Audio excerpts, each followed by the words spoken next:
Hello, everyone, and welcome back to another episode of your favorite nerdy podcast, Shut Up and Enjoy. I am Jedi Master, not dead yet, joined by, and I'm just reading this, Jedi Master Red Shirt.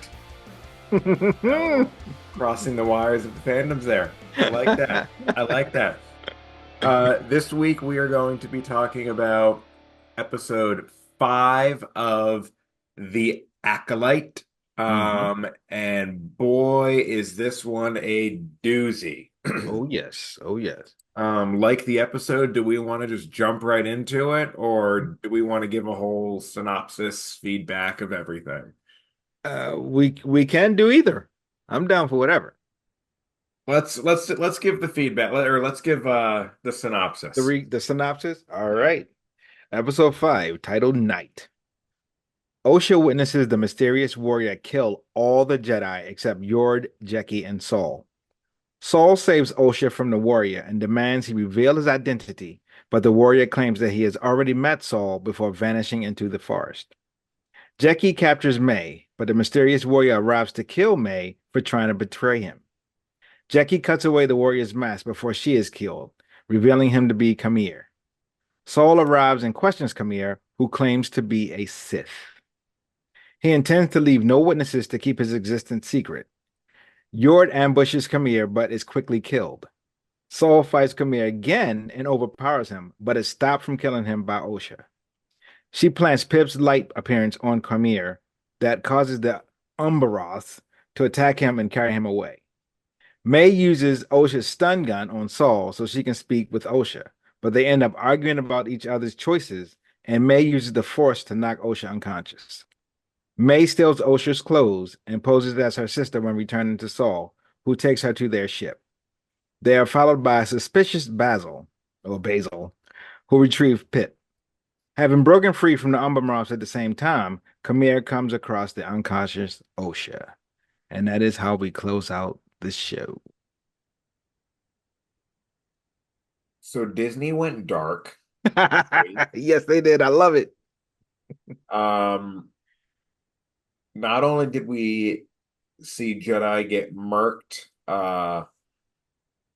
Sidious style in episode 3 when he took out was it Eth Koth, Sace Tin, and Kit Fisto Yeah. in about the blink of an eye. There were the two or three human Jedi there, the female Keldor who's not Plo Koon, um, and a couple others as well as also Merkin Kalnaka Yeah. in the beginning. Yeah. So I think you took out 8 Yeah, Jedi. his body count is high.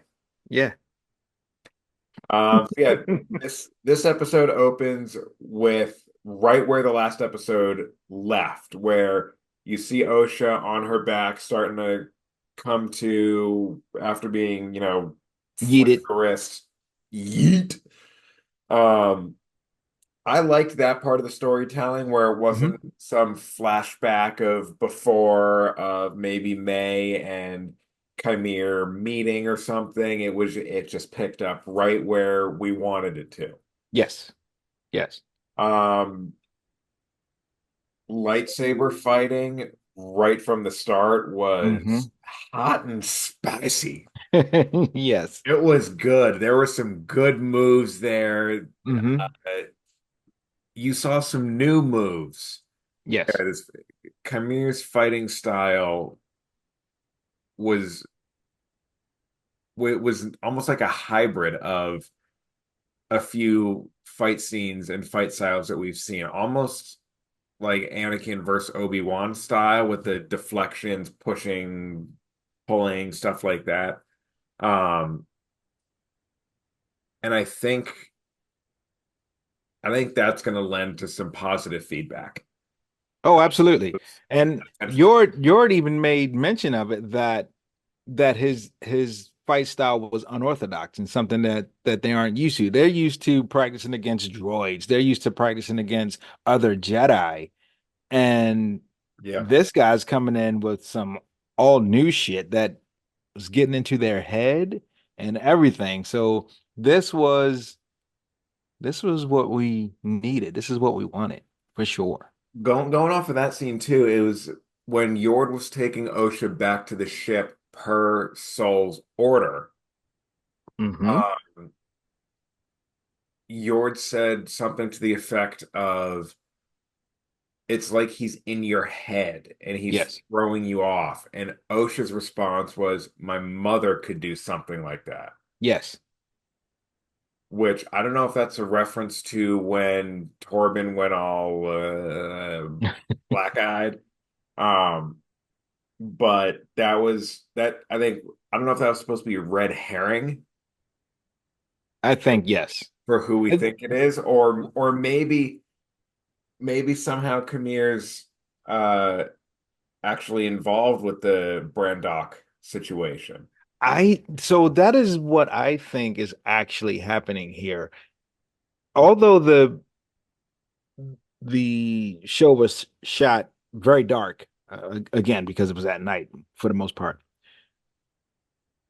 I'm pretty sure when his arms were exposed, you could see some burns on his arms. So I'm wondering if he was somehow at Brendock 16 years ago when the fire went down. Be interested to see if that is the catalyst of all of this. I will say, bro, definitely don't miss Arm Day. Not at all. He Jack. He Jack. You don't miss Arm Day. Yeah, it was hard to tell if they were like battle scars or like dirt from the fight. Because remember, when he first pushed all the Jedi back, he kicked up all that smoke or all the Hmm. dust and everything. Um, but yeah, that was it. I wonder, and I think you were saying earlier today that maybe the next episode is going to be a flashback. Now that we know his identity, we're going to get that other piece of the pie. Right, right. That will bring it all together. And if we're going by just how this season has played out, that's kind of what we saw. We saw two episodes, then the third was a flashback. So then we'll have two more episodes and then another flashback. And I can see that. So kind of put all the pieces back together as to what happened exactly 16 years ago. And then we know now that essentially May and Osha have switched places so that the final two episodes can go into what's going on with that. What is May's goal now? Because she flip-floppy. She wish-washy. She all over the place. She was about ready to leave Kamir behind, and then all of a Yeah. sudden she's with him and was gonna surrender to the Jedi, but then when the Jedi came, she decided she didn't want to surrender. Yeah. She's all over the place. And I don't know if that is an unfortunate byproduct of the writing and what story is being told. And I always find it kind of weird. I guess it's 8 episodes, and I think for the most part, every episode or Hmm. every other episode is written by different people. So I'm not sure how How that all cohesive was works. everything? Yeah. Um, but it just seemed kind of weird to Yeah. turn myself in to the Jedi. I don't think that was ever really fully explained why she wanted to turn herself in. I mean, you murdered some people, murdered. And like even statute of limitations passing for Brandok recently murdered Yeah, some people yeah. and their So, friends. so I'm not sure what was the goal in that, or was our goal to simply out the master and say, "Hey, listen, guys, something is funky going on. I wasn't in control of what I was doing. Somebody was putting me up to doing it. Who knows?" But I guess that's neither here nor there. We'll see how everything plays out as it goes forward. In the remaining three episodes. Yeah.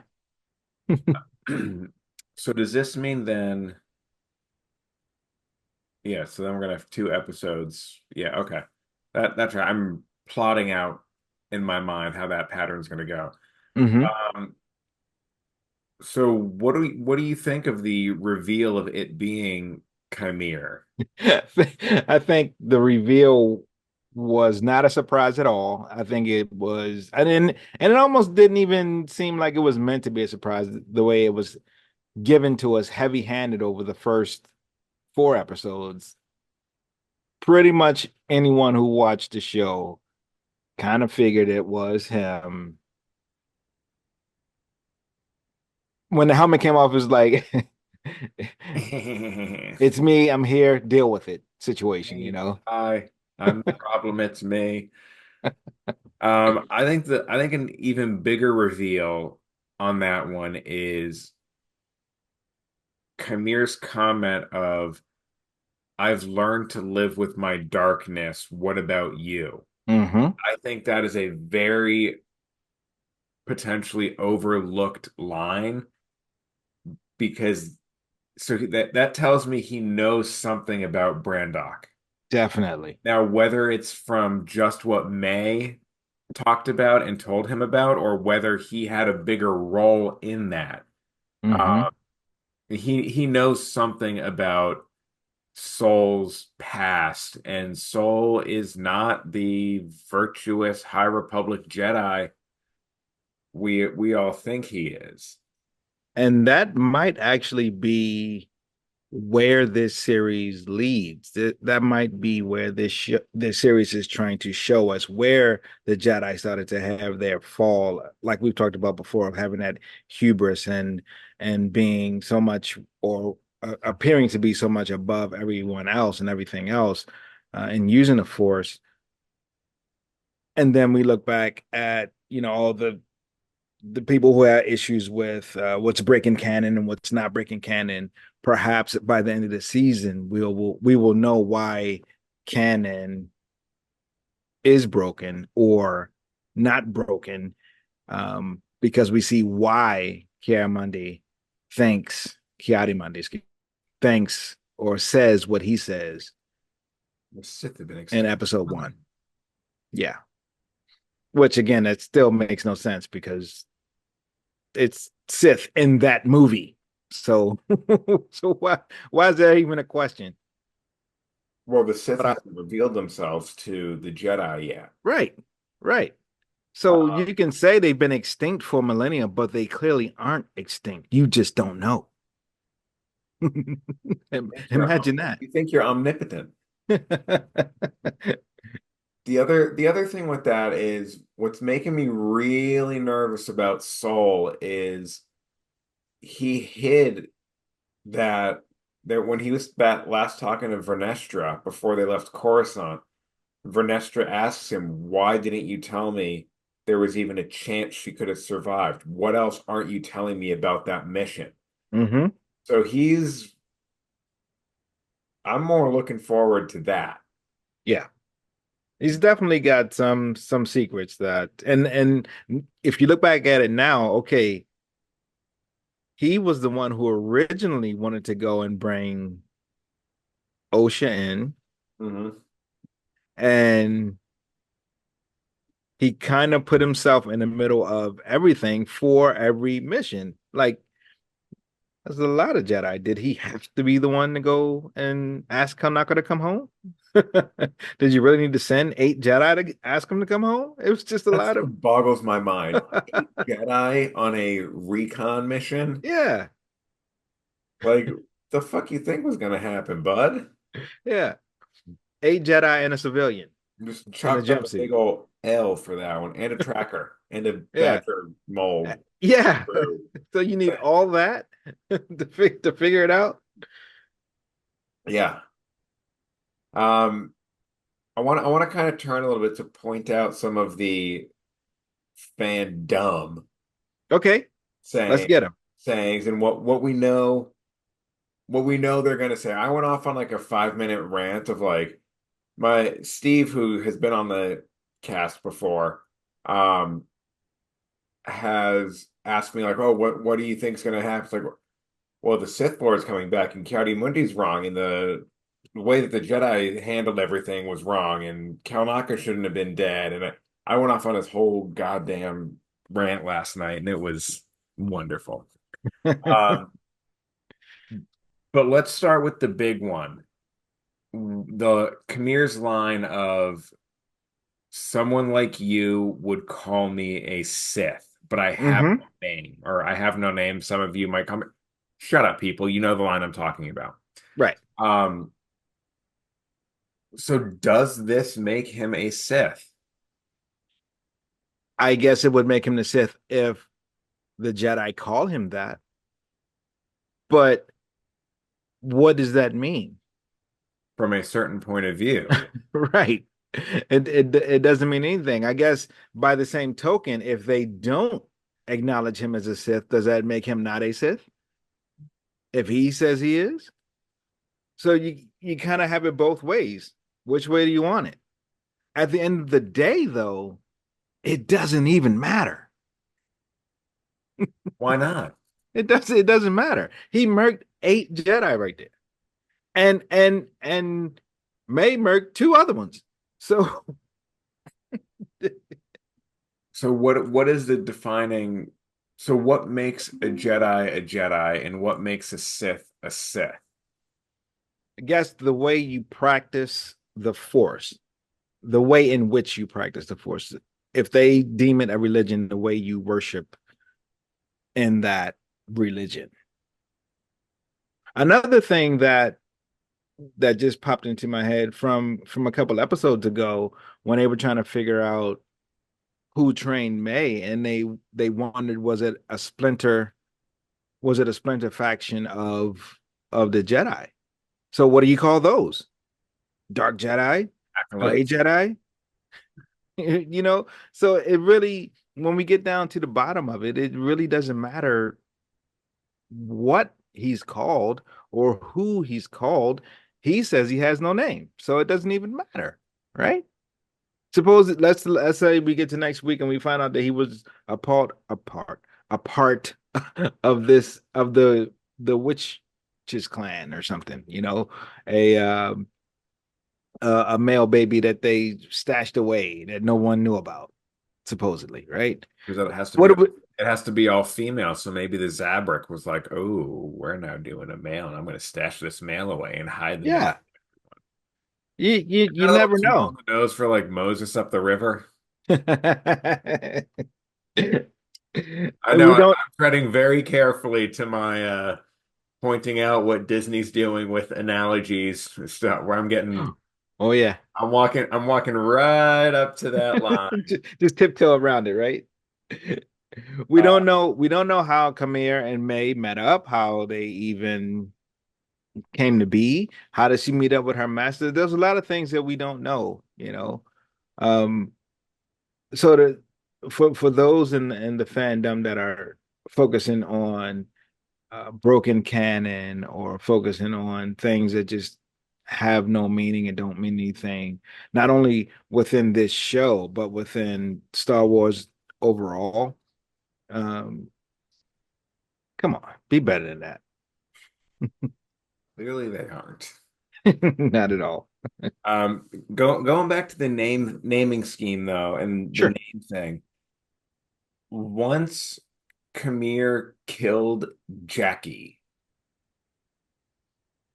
Did not expect that, by the way. yeah, no, I think that was probably the hardest death in the episode. Like even more than Yord, for sure. let's get to Yord in a minute. Okay. Um, but when Khmer steps essentially over Jackie, it's she would uh Soul said like Jackie no or whatever, and Khmer was like, oh, was that its name? Yeah, And just the use of it, of like names don't matter to me. I don't care. I'm in it for exactly. power. I'm in it for Yes. strength. I'm in it for me. I don't give a damn what your name is. It almost Exactly. goes back to that Civil War thing where it's, hi, I'm Clint. We haven't met yet. I don't care. It's like Yes. it doesn't matter if I know your name or not. It doesn't change this situation, and it doesn't change the fact that I just murked your ass. Right. I'm on a mission. I got things to do. This thing was in my way, and now she gone. And then she gone. It Yeah. gone. Athlete. But what started that fight was Khmer trying to get to May and kill her because he realized that May was not the true acolyte that he wanted to be able to worship the Force for Hmm. a freedom of worship of the Force in his own way because he's pissed that the Jedi are all like, if you're going to do the Force, you're going to do it our way or not at all. Right. Which freedom of religious expression from a certain point of view, the Jedi are evil. Like all that stuff. So I'm not saying he's right, but I understand. But I understand exactly. Um, and what one comment that a friend of mine made was, why was he so fixated on May when he had like 4 or 5 Jedi trying to slice and dice him? Like, it seemed like his priorities weren't as in the moment as they should have been dealing with the Jedi, unless he was so confident and powerful that he just really didn't see them as a threat and he was toying with them the entire time. Well, it looked to me like he was toying with them the entire time, so he had no worries about those Jedi at all. The only one that actually gave him a bit of a fight aside from Saul was Jackie. Yeah. Yeah. That she And was that was funky. right It was after she nice. kind of kicked May's ass up and down Yes. that jungle. Yes. That was beautiful to see. Yes. When she dropped kicked her at the beginning, Mm. I giggled And for then sure. when she pulled out the second lightsaber, Uh-huh. giving me Ahsoka vibes. Yes. I'm Yes. here for it. Yes. At Uh, that point, I was thinking, okay, so this is probably gonna end in a stalemate. He's gonna bounce, and then they'll all leave, and then we'll pick up next week. I did not expect her to be gone. and interesting on that one too, the way that Jackie got murked was the one stab, then two, three. Yeah, The yeah, three-pointed thing mixed with the imagery of like the triangular shape triangles. Yep. of even the pillar on or the main like pyramid was kind of like an upside down triangle almost on Brandok, Yeah. where their room where they were uh staying is there's a lot of imagery of threes going through this show. So having that come back, I don't think we're done with that yet. Not Um, at all. it it seems right now, and again, I'm admitting that we don't have the whole picture because we don't. We don't. Yeah. As it seems right now, they are torn between two different stories. The stories of what happened on Brandok and the story of hunting this dark Jedi. Hmm. And so right now, it's very confusing as to which story I, the viewer, should be more concerned with. And I say that knowing we haven't seen everything, knowing they might tie it up, but the way the writing has gone and some storytelling has gone overarching with some other projects has been a big point of concern for the fandom. And I don't think they're entirely off on I a agree. lot of it. I mean, Hmm. sometimes, yeah, shut up, get over it. But like with this stuff, like it doesn't seem as like cohesive as like the MCU did in phases 1 through 4. Right. And now I don't want to compare apples to oranges, but it's it's methods of storytelling. So I'm worried a little bit on how this is going to come back and wrap that up, or are they going to leave two unfinished or horrifically two half-assed told stories? I agree with everything you said, and 3 episodes left. We're clearly gonna eventually figure out what exactly happened on Brendok and how these Jedi were involved in it. The 4 Jedi, 3 of which are gone now. Saul is the only one left. once we find out what happened there 16 years ago, then we'll be able to move forward. Problem being is how does it all fit together? So something obviously happened 16 years ago, which is what brought May and Osha into it. But where does the quote unquote Sith or the master, where does he come in from that? So that's the part that we need to find out. And we still know that, again, from the trailers that there are some scenes that we just haven't seen yet. We haven't seen the purple light whip saber. Ernesto, yeah. Um, we haven't seen Kanaka and Torben fighting. And so there's just a lot of things that we haven't seen that clearly we are going to. And hopefully it wraps itself up nicely so that we have an overall cohesive story. But like you were saying, as we're going now, we're kind of we're kind of all over the place, and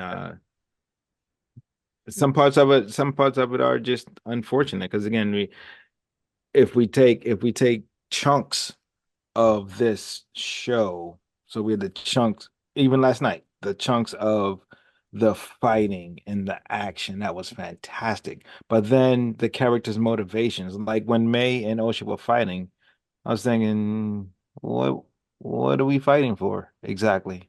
What is happening? And then switching places. I always find that funny in shows. Like you really took off all your clothes and really took off all her clothes. You're pulling a Really put all your really put all her clothes on you and all your clothes on her. Is that what we're doing now? Did Force help you with that? and Basil or Beazle or Dweezil, whatever is going to be the one to be like, you're not the one who Right. I was sniffing out or something. Or I Like, guess it's gonna be Pip because Pip he got the droid.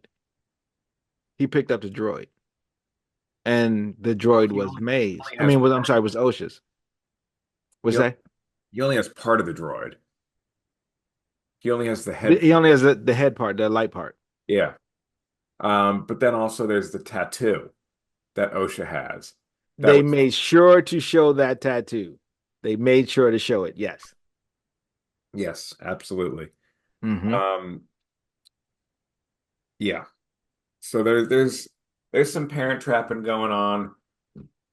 I hope they pull that out well because I'm always worried that it's a recycled gimmick, Hmm. I think. And I think it's a juvenile gimmick to do. It's a juvenile move of just a body swap and a twin. Like, oh, you're doing twins? Of course they're going to switch places. Right. Um, so I wonder what they're going to do with that. I wonder how that's going to be if they're going to then maybe try to pull like a bombing of the Jedi Temple or something, or let the Sith in from.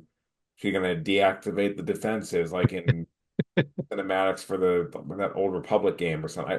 I don't know. It's I'm spitballing here. I'm going off of very little. Yeah. But that's what the show's given us. The show has given us very little to, Go off on. yeah, to Well, really sink our teeth into go and off and hypothesize, not go off and rant. There's been a lot. Let me, it's yes. a valid point. Um, so let's circling back now. Uh, Yord. Um, I gotta say, Kamir had head spinning. Yes, he did. Turn around, bright eyes. That wasn't even like that happened so fast and so smooth. I didn't even realize what the hell happened until he was on the ground. Yeah.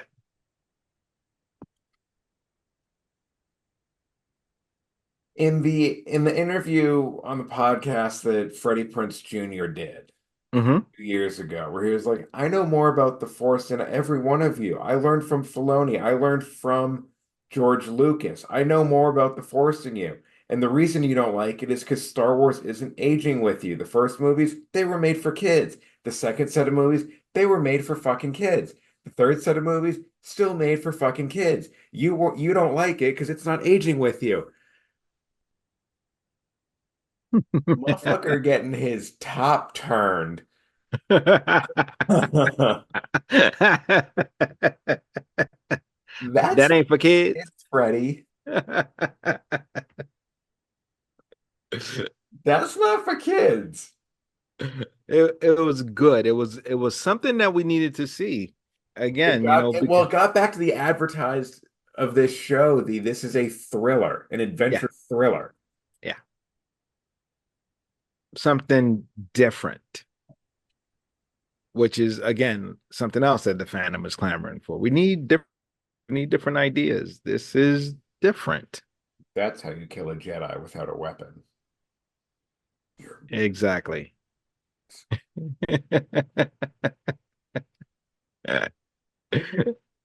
Twist that cat back, Blue. We're such assholes sometimes. Uh, yeah, that I mean this whole episode, I think, in relation to the rest of the series, lived up to the what the director said of episode five is going to change a lot. Hmm. And I think it did for the course of the show. Yep. I don't know if this episode was knocked out of the park. Definitely a higher rated episode. Yes. Um, Before we get into ratings, though, there's one other point that I want to bring in of Okay. Kamir's armor, Hmm. not Beskar. No, not. It had the ability to almost short out the lightsabers.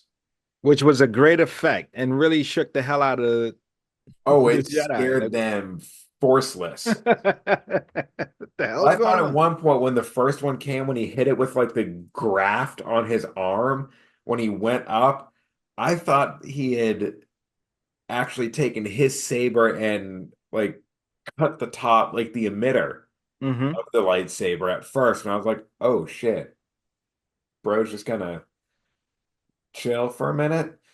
Um, but no, it was an energy disruption from the metal or alloy Hmm. they pulled from the depths of canon. I think it's been mentioned twice before, maybe three times. Hmm. I know of one time in the Obi-Wan video game that came out in like 2002 for PC originally, then got transferred to Xbox. The alloy is called cortosis. And there's a level where like Obi-Wan's in the um like Coruscant underground and comes across these like lightsaber resistant droids and mercs or something, and Qui-Gon's like, cortosis, this is very troubling. Like, we have to talk to the council about this. Uh so that was the first time I heard of it from that Obi-Wan video game. But cortosis is essentially, for all intents and purposes, for the listeners, because we know shit, so you don't have to. Um, Cortosis is the equivalent of vibranium. It absorbs energy and can flash it back, which is why you saw Kamir hitting some lightsaber blades dead on with the like cuff that he grafted to his skin, him headbutting a lightsaber blade point blank. I was like, motherfucker, what? He wild, Check yeah. out this motherfucker. What did you think of the armor, the effect, what it could do, bringing in something like cortosis?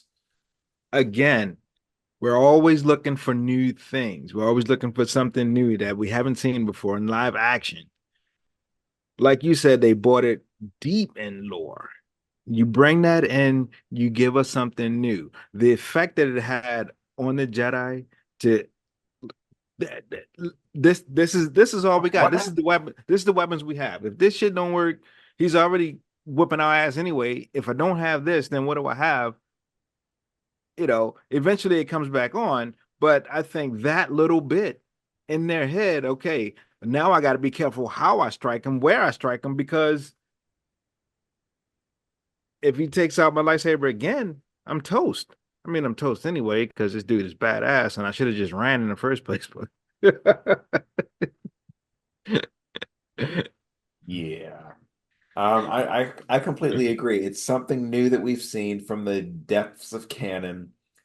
It's it actually has devastating impact on the Jedi.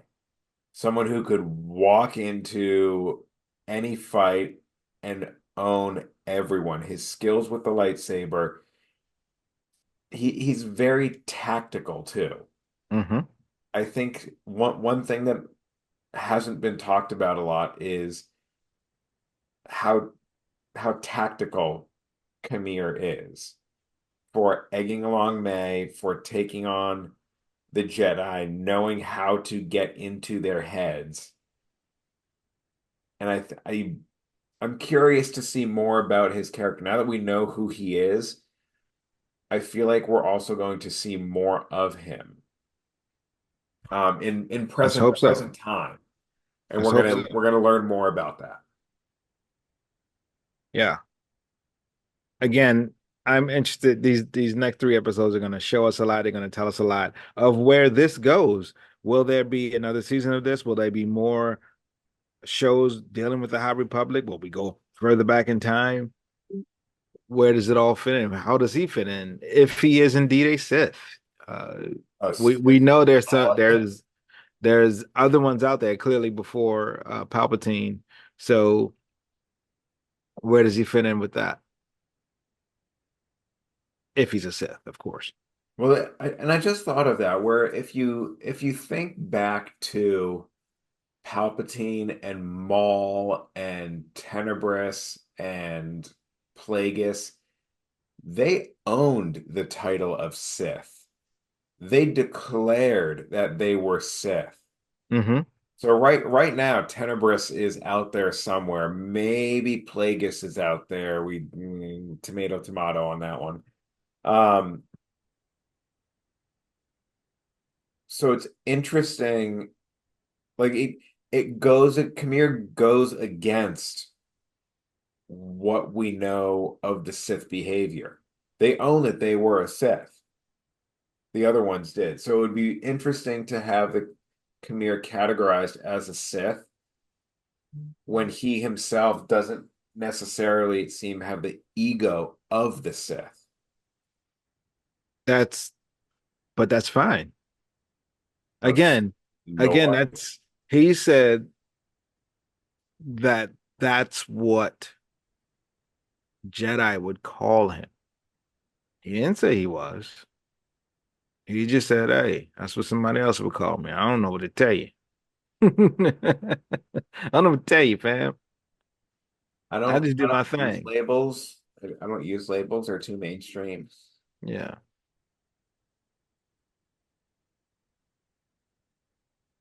Either way, this got me excited for next week again. Oh, absolutely. I was Absolutely. dreading last week,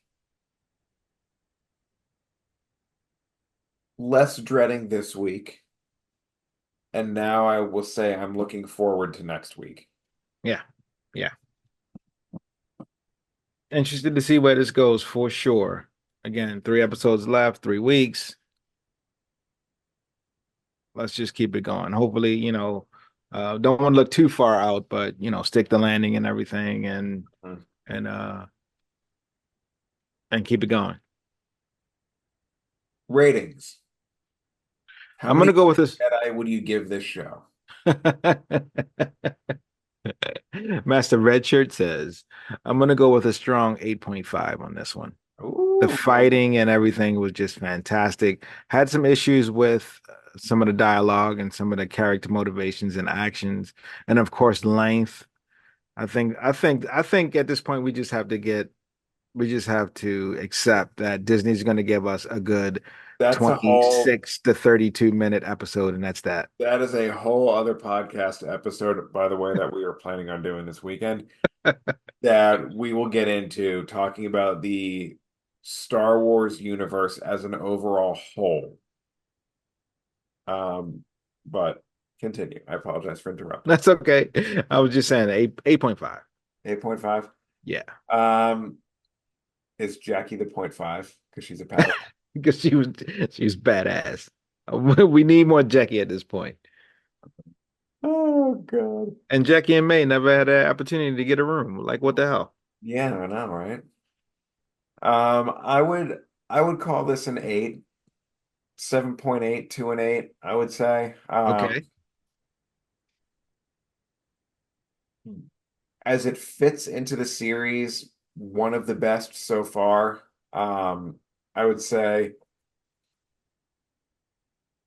it's tied with the first episode in my mind as Hmm. like best, second best. Okay. Um, I really liked the lightsaber fight. It was really good seeing them. You saw Jedi in their prime Hmm. just going ham with the lightsaber. I wanted a good lightsaber battle. Um, the writing, the motifs, the overall storytelling is still something to be desired, Right. I Like, think. what is going on here? Yeah. What story are you trying to tell? What are you trying to get across to the viewer? Yeah. We shouldn't be this far in and still not know what Right. the plot was. Right. Yeah.